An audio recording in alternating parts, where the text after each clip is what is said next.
भारत में एक समय ऐसा था जब यह विज्ञान और जीवन शैली में दुनिया के अन्य देशों से बहुत आगे था। हमारे देश में कई ऐसे खोज और सिद्धांत विकसित किए गए थे जिनके बारे में उस समय बाकी दुनिया ने सोचा भी नहीं था। इस वीडियो में हम ऐसी ही अद्भुत भारतीय खोजों और वैज्ञानिक सिद्धांतों के बारे में जानेंगे। नमस्कार, आप देख रहे हैं नॉलेज हिंदी।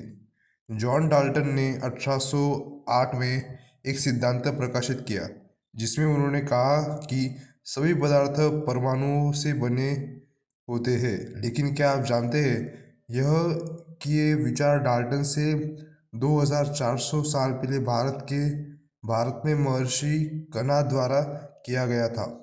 महर्षि कणाद ने अपने वैश्विक सूत्रों में बताया था कि हर पदार्थ के छोटे छोटे कणों अणुओं से बना होता है। हालांकि डाल्टन ने यह सिद्धांत अपने शोध से विकसित किया था, लेकिन महत्वपूर्ण बात यह है कि भारत में यह अवधारणा हजारों साल पहले ही मौजूद थी।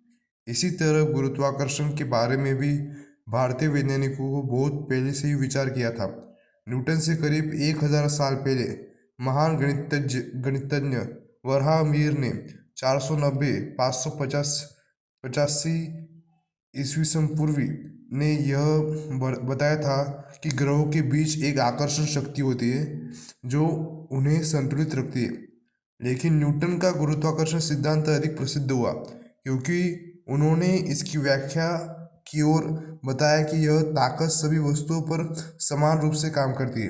अगर वराहमिहिर के सिद्धांतों पर भारत में ही गहराई से शोध किया गया होता तो आज भौतिकी किताबों में भारतीय वैज्ञानिकों का नाम भी गुरुत्वाकर्षण सिद्धांतों के साथ जुड़ा होता। अब बात करते हैं गणितज्ञ और खगोलशास्त्री आर्यभट्ट कि जिन्होंने दुनिया को शून्य का उपहार दिया। आर्यभट्ट ने 1400 साल पहले ही गणना कर ली थी कि पृथ्वी की परिधि परिक्रमा करने की लंबाई 39,736 किलोमीटर है। आज की आधुनिक गणना के अनुसार यह 39,843 किलोमीटर मानी जाती है, यानी उनका अनुमान लगभग सटीक था। यही नहीं, उन्होंने यह भी बताया था कि एक वर्ष में 365 दिन 6 घंटे 12 मिनट और 30 सेकंड होते हैं, जो आज की गणनाओं से भी काफ़ी मेल खाती है। क्या आप जानते हैं जो बटन हम रोजाना कपड़ों में लगाते हैं उसका सबसे पुराना प्रमाण 5000 साल पहले भारत में मिला था।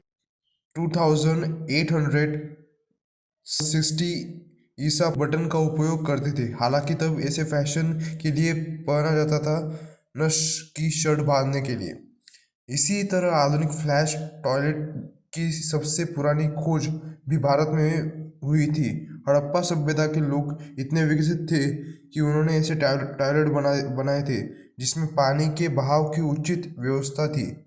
अब सवाल उठता है कि इतने सारे आविष्कार और वैज्ञानिक उपलब्धियां भारत में हजारों साल पहले हो चुकी थी, तो आज भारत में ऐसे नए वैज्ञानिक और खोज क्यों नहीं हो रहे हैं। इतिहास को जानना है और उसे पर गर्व करना जरूरी है, लेकिन उससे भी ज़्यादा ज़रूरी है कि हम आज क्या कर सकते हैं ताकि फिर से भारत वैज्ञानिक और नवाचार के क्षेत्र में दुनिया का ऐसी रोचक और अनसुनी जानकारी के लिए नॉलेज हिंदी को लाइक, शेयर और सब्सक्राइब करना न भूलें।